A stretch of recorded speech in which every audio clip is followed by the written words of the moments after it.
Greetings, everybody. I'm here with Justin Dawson. We're here at CES 2026. The media days are about to open, and it's always weird to count because this isn't really day one, this is day -2.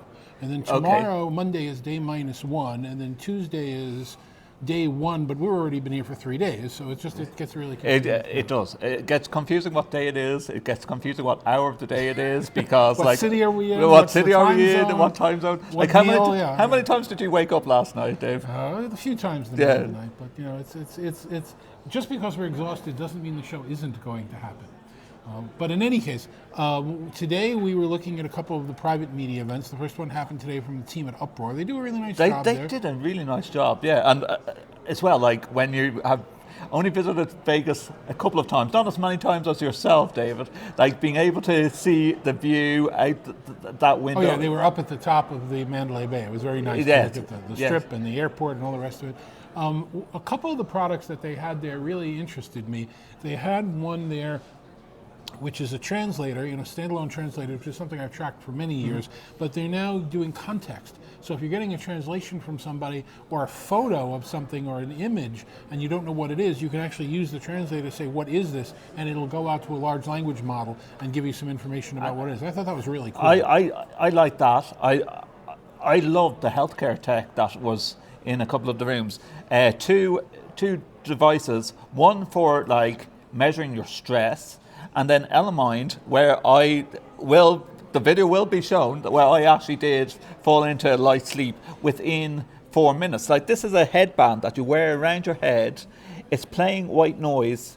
I put in a couple of ear plugs because it was loud, but the whole idea is that like you're listening to this white noise, and I could feel myself completely and utterly zoning out.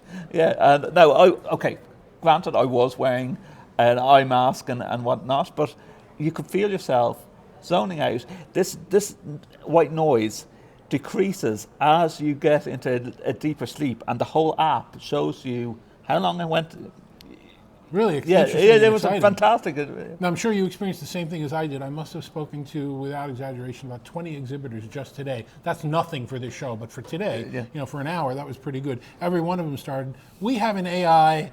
Yes, everything. Yes, like if we got paid, like the slot machines in Vegas, if we got paid for every time that the word AI was being used, a lot of people are pretending or saying that they have this bridge to AI, which is actually, it's what one of the themes for the show is going to be. We saw robots that roll around and take pictures and keep you company. One thing I saw that was also interesting, I forget the name of the company, I have to look it up. They're making a new form of smoke detector, and you think of the smoke detector as a sensor in your house, and it's underutilized.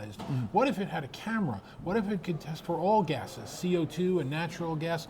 What if you could look at it on an app to make sure that your relatives are okay when you're traveling? So I thought that was really smart and cool, and not very expensive either. What I like about that is there is other security devices back in Ireland that, yes, it will go to a call monitoring station and they might have a camera built in, but the problem with that is you don't know what the third party is doing with that content. Whereas you own the content there, and if the smoke alarm goes off, you can access it on your app and find out what's going on.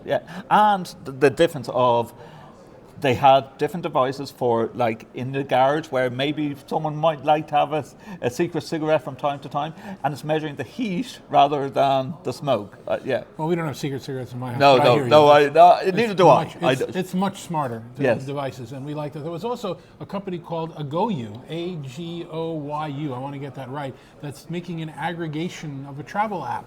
Where instead of going to your Uber or your Lyft and order a car, instead of going to the Google Maps to look for a restaurant, instead of going to your airline's map and finding out what you see, it's putting all of them in one place, and it's free because they're going to be monetizing themselves from advertisers. So that was another thing that's interesting. Not everybody had their stuff ready yet, but they were ready enough to show it and talk about it. We heard so many different names, and again, we will put these in the links below after the social. But what I really loved was that shipping company that was doing the app of, it would take the content of your room and the house, and if you are moving to a different location, different city, different country, different building, whatever it was, and this is global, it would measure the weight of all the items, and then it contacts the agents So Yeah, it was great. yeah. You just take a camera and shoot around your room, and it captures everything that you're shooting. Fridge, in AI, couch, of course, whatever, yeah. and it comes up with what your weight and number of items are,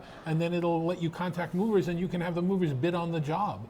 So and again, that doesn't cost any users anything. They're monetizing from the moving companies. So there's a lot of interesting. We're seeing Yeah. more apps than we are hardware. Well, the nice thing about that is, like, if you went to a delivery company and said, I want to move a table or whatever, they're going to ask what's the dimensions or whatever. If the app is doing it for you, Yeah. AI, if the app is doing that for you, you don't need to worry about these type of things. Yeah. So it's an interesting first day. That what we're going to be attending is the Brian Komisky's trends presentation, and those of you who watch UC Weekly News will actually see that if you look at the latest one that's coming up this week, because we had a conversation with them a couple of weeks ago, and then look for a lot of updates. From Oh me my and God, there's from going to be so many Justin. updates. Yeah. We're going to be very busy. So take care. This is it from CES 2026.